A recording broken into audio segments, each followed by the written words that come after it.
150 road bypass Sagar highway.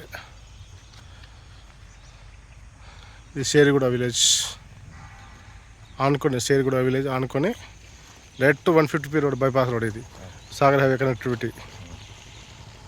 ఇది venture ఇప్పుడే start అయింది, స్టార్టింగ్ స్టేజ్లో ఉంది ఇది. మళ్ళీ village to village connectivity road, మళ్ళీ ఇంకోటి బైక్లో వెళ్తుంది, ఇంకో రోడ్ అది. ఇది బైపాస్ వెహికల్ వెళ్తుంది. ఇప్పుడే వెంచర్ స్టార్ట్ అయింది, స్టార్టింగ్ స్టేజ్లో ఉంది.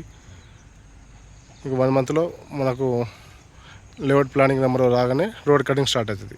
Road cutting, drainage, electricity, overhead water tank, పార్కులు అంతవరకు స్టార్ట్ అవుతుంది.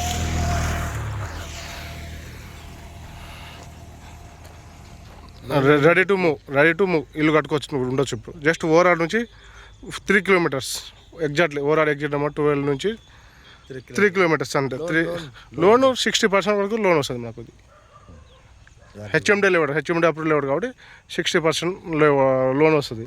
జస్ట్ మన సాగర్ హైవే నుంచి వాకబుల్ డిస్టెన్స్ 1/2 కిలోమీటర్ అంతే. ఊరు మధ్యలో నుంచి పోవాలి, మనం నడుచుకుంటా ఊరు మధ్యలో నుంచి పోవాలి. వాకబుల్ డిస్టెన్స్ సాగర్ హైవేకి. ఇది 150 రోడ్ బైపాస్ రోడ్. ఇది మళ్ళీ village to village connectivity road. అదే బైక్ వెళ్తుందండి, బైక్ వెళ్తుంది కదా sir. Village to village connectivity road అది. ఇప్పుడే స్టార్టింగ్లో వర్క్ నడుస్తుంది, స్టార్టింగ్ స్టేజ్లో ఉంది కాబట్టి.